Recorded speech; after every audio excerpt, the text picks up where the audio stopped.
Let me tell you about this garage wall protector by Spigen. So it comes in a 2-pack. So there's 2 of them.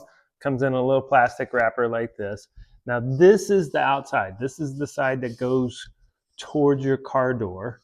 And then this side is the side that goes against the wall. So you simply peel this back, and then it's got adhesive that you stick to the wall.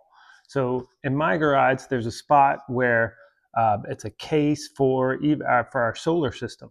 So, and the door always comes close to it. So I'm going to go install this on that case, which based on this adhesive that I see, it's not going to do any damage to that case, but it's going to protect my car door.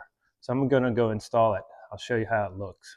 As you can see, this is a spot in my garage where if I open the door too far, it's going to bang here.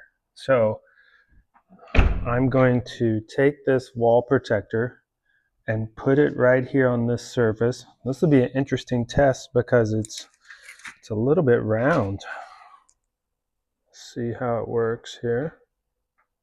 Now I did wipe this surface, wipe the dust off so that this will stick well.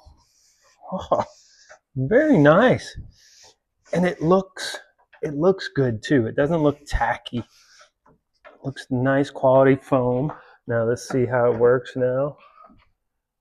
Voila! My car door is protected and it looks nice. This is a cool product. I recommend it.